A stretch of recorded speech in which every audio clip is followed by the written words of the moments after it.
Does treating your marriage like a business help it or destroy it? Well, here to answer that question is Shane Bruce, licensed family and relationship therapist here in Beverly Hills. Can't you tell? Yeah. This is Beverly Hills, yeah. And he's here to answer how treating your relationship as a business can affect it, hopefully help it, right? Absolutely. Well, look, I have some couples that come in for therapy who've been married for 18, 20 years. And, their relationship has gone awry.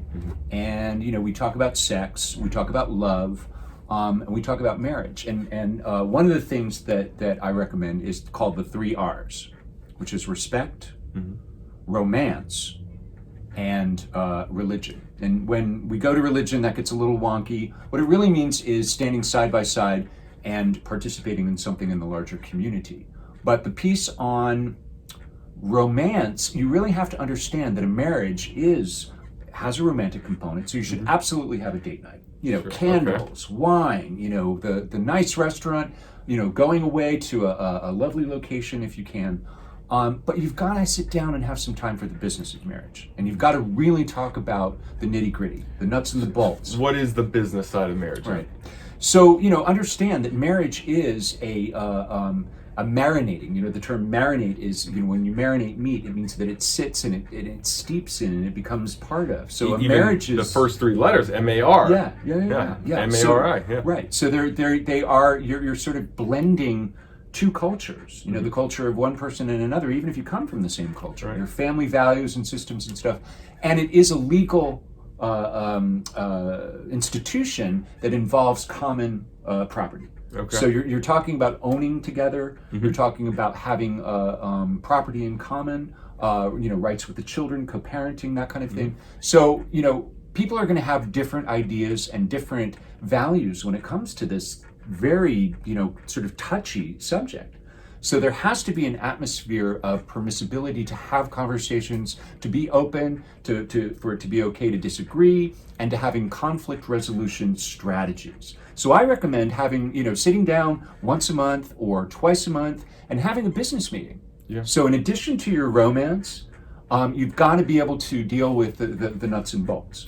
Right, and with clients, I recommend a monthly money date. That's what I call it, where it's, and you go to your favorite restaurant, you go somewhere nice, and it's enjoyable. It's something that even if it was a bad month, a tough month for whatever reason, it's still enjoyable. It's not about, this is a chore. You're not doing your taxes. You're going over, where were we? What were our goals? What do we need to adjust? And it's very open and loving. It's not condemning at all. Right. What else you got for us? Well, it's so important you mentioned condemning to there's so much shame around money. So you really have to come up with ways of processing through that and being able to come to the table, being open and honest with how we feel about it. You may have discrepancies in terms of income level within the family, and for that to be processed through or worked through in a way where both parties are comfortable with the roles that each person is playing in the marriage.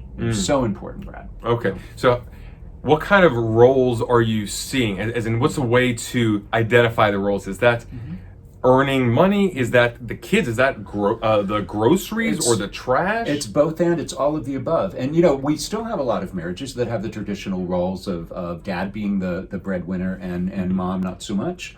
But that's changing. I had one couple who the woman she's running a mega $1 million real estate company for her parents, and she won't reveal to her partner how much she actually makes.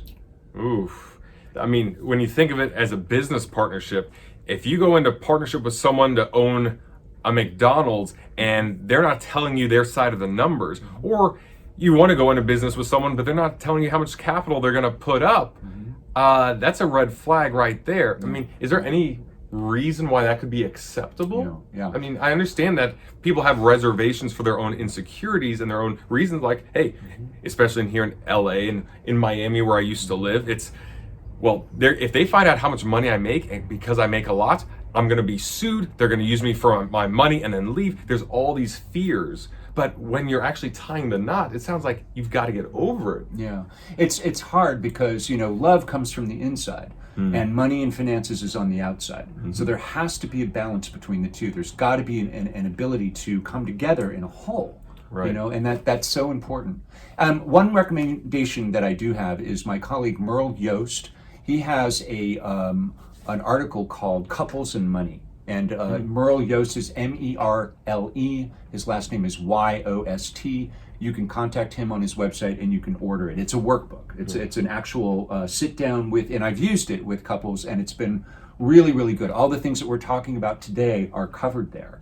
And it really, you know, can create an atmosphere of open communication about money and actual, you know, worksheets where you have assignments to really come together and get much more cohesive in your money relationship with your partner. Yeah, and there are very few names that say I'm credible more than Merle. Because Merle just says, all right, you're not from this generation. You have read a lot of books. You're a very smart person. You're not named Brad or Shane, what in the world do these guys know? What does a Brad know? What does a Shane know? Just do some bicep curls. But a Merle, that's close to Merlin, and Merlin is pretty much the wizard. He is the wizard. Yeah, he's the wizard of couples and money. So we'll link that up below. Any final words for relationships, people that are struggling with their finances and can look at this as a business?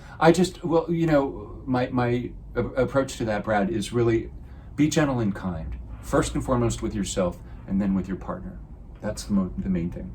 Right on. Start there, and everything else should follow. Yes. Hopefully, fingers crossed for you. And you know what? Worst case scenario, you're not with the right person. Maybe that's the worst case scenario. But hey, better to know now than to know a year from now. So thanks again for joining me, Shane. Check out his link below. Stay tuned for the next video, and I'll see you there.